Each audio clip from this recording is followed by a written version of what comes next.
Sobat Uma Tani Bali, ketemu lagi dengan saya Putu Novianti. Pada video kali ini kita akan sharing bagaimana kita melakukan sipon.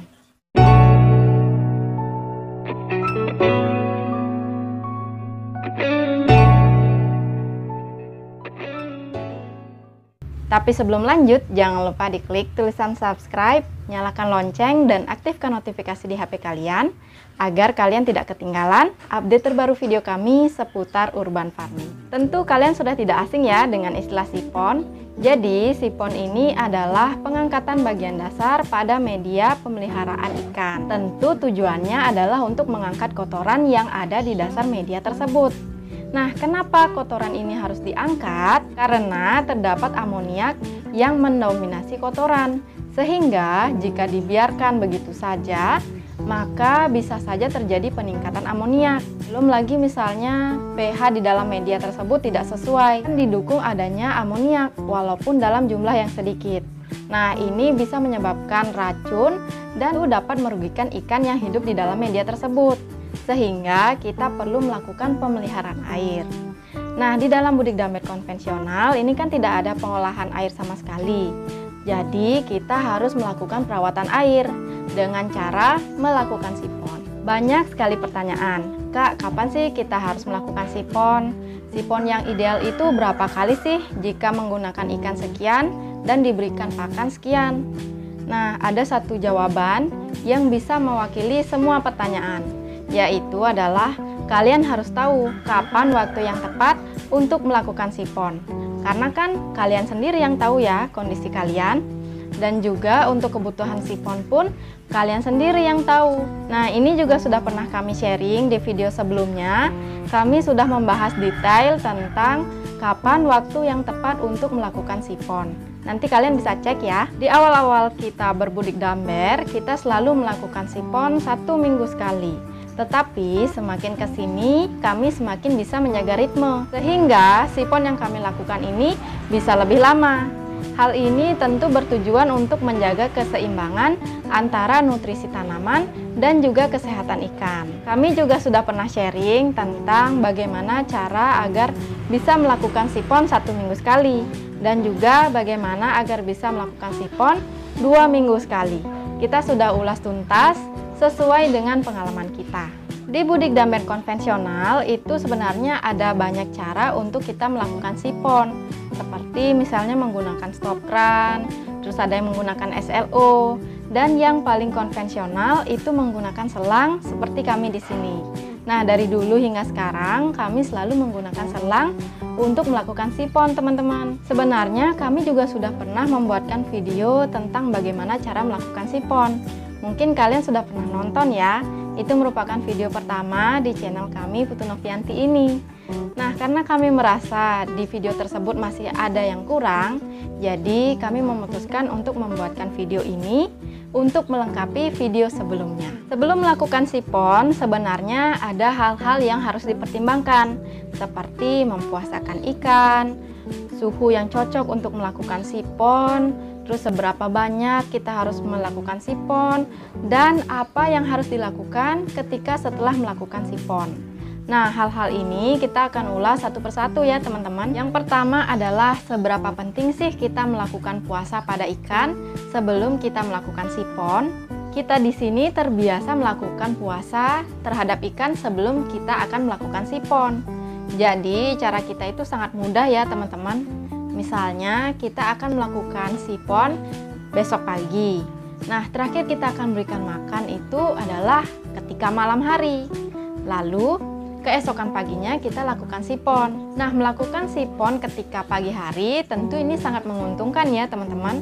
Karena ikan sudah berpuasa selama 10 hingga 12 jam. Nah, waktu ini sudah sangat cukup untuk menjauhkan ikan dari stres karena kita melakukan sipon. Yang kedua adalah suhu ketika kita melakukan sipon. Nah, sebenarnya suhu ini sudah pernah kami sampaikan di video tentang kapan sih waktu yang tepat melakukan sipon. Tapi sekarang kita akan bahas sedikit saja ya teman-teman. Ada baiknya ketika kita melakukan sipon, sinar matahari tidak terlalu terik atau suhu tidak terlalu menjadi dingin, karena ini tentu akan mempengaruhi kondisi ikan. Setiap ikan itu kan punya suhu optimalnya masing-masing ya teman-teman. Jadi ketika misalnya kita melakukan sipon saat suhu terlalu panas atau terlalu dingin, ini nanti takutnya ikan akan cenderung lebih mudah stres. Yang ketiga adalah seberapa banyak sih air yang harus kita ambil ketika kita melakukan sipon. Nah, untuk seberapa banyak air yang diambil ketika sipon ini tergantung dari kondisi kalian ketika akan melakukan sipon ya teman-teman.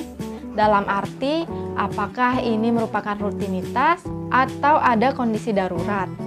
Nah, kalau misalnya ini merupakan rutinitas, kalian bisa mengambil air secukupnya. Nah, kalau kami di sini biasanya mengambil air itu sebanyak 20 hingga 25 liter. Dan ini sudah sangat cukup untuk pergantian air. Kenapa kita tidak kuras total? Karena ini untuk menghindarkan ikan menjadi stres akibat dari perubahan suhu dan juga pH secara signifikan dalam waktu yang singkat. Kalau misalnya semua air kita ambil, lalu kita masukkan air yang baru, bisa saja pH air yang baru ini berbeda dengan pH air yang lama. Ya, syukur-syukur kalau misalnya range pH-nya itu berdekatan. Nah, kalau berjauhan, tentu ini akan memerlukan waktu untuk ikan melakukan adaptasi lagi. Belum lagi perbedaan suhu yang sangat jauh. Tentu ikan memerlukan waktu lebih untuk melakukan adaptasi terhadap lingkungan yang baru. Yang keempat adalah apa yang harus dilakukan setelah selesai melakukan sipon. Nah, kalau kami di sini, kami terbiasa menambahkan garam krosok dan juga E4 ketika setelah melakukan sipon. Kenapa kita menambahkan garam krosok? Karena ketika kita melakukan sipon, bisa saja ada nitrit yang masuk ke peredaran darah ikan dan membuat ikan menjadi stres. Itulah sebabnya ketika kita melakukan sipon ataupun setelah melakukan sipon, ada ikan yang loncat-loncat. Ini bisa diakibatkan oleh efek nitrit. Nah, untuk membongkar efek nitrit tersebut, kita perlu menambahkan garam krosok. Sehingga proses osmoregulasi dan juga oksigen di dalam tubuh ikan ini bisa kembali normal. Nah, ada banyak sekali manfaat dari garam krosok ya teman-teman. Ini sudah kita sampaikan di video sebelumnya.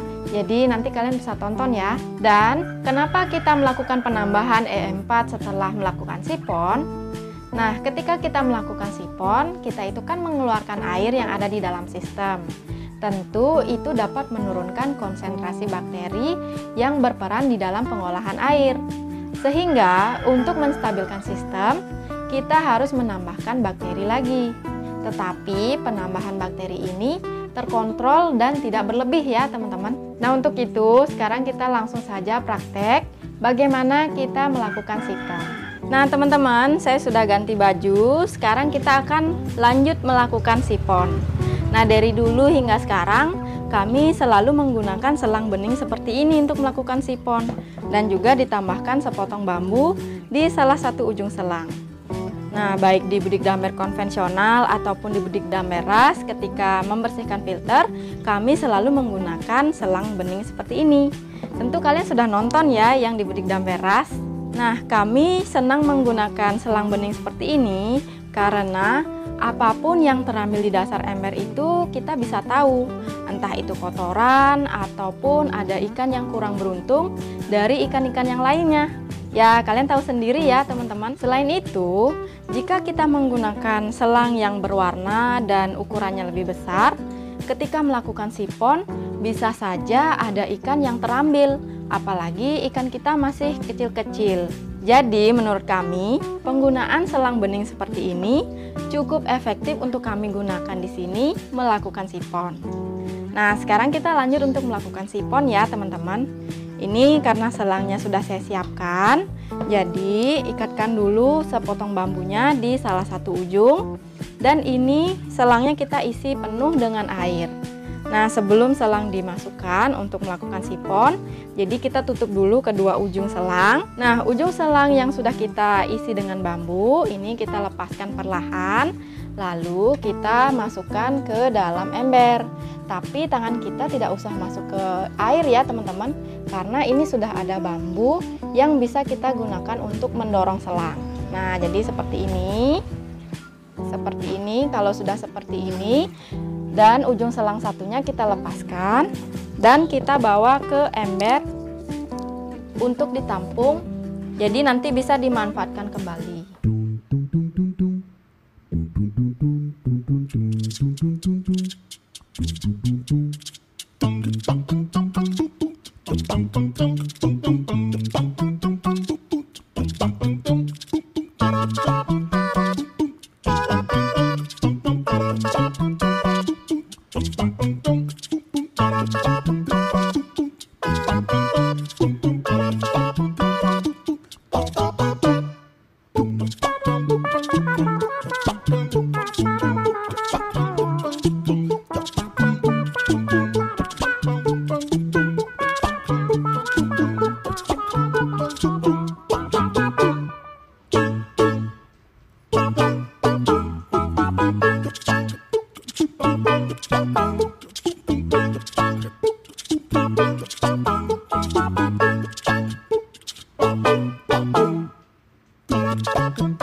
Nah teman-teman, kita sudah selesai melakukan sipon. Jadi tadi itu kita melakukan sipon lebih banyak daripada biasanya, karena kemarin itu seminggu lebih tidak disipon dan cuacanya juga tidak mendukung untuk melakukan sipon. Kami juga tidak sempat menambahkan EM4 dan jumlah ikannya di sini pun lebih banyak dari jumlah ikan yang biasanya kita pelihara. Nah sekarang kita akan menambahkan garam krosok dan juga EM4. Nah untuk garam krosok ini kita tidak takar lagi ya teman-teman, karena memang kita sudah terbiasa menambahkan garam krosok seperti ini. Jadi kita langsung saja tambahkan. Dan untuk EM4 kita tambahkan 1 tutup botol saja.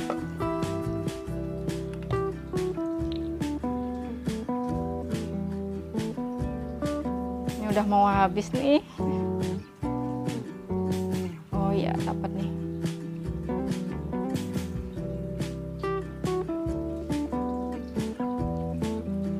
Nah, sudah seperti ini ya teman-teman. Nah, itu dia tadi bagaimana kita melakukan sipon dengan cepat, mudah, dan juga praktis pada skala urban farming. Sekian dulu video sharing hari ini. Jangan lupa di-share dan juga like video ini. Jika ada pertanyaan, langsung tulis di kolom komentar. Sampai jumpa di video-video kami selanjutnya.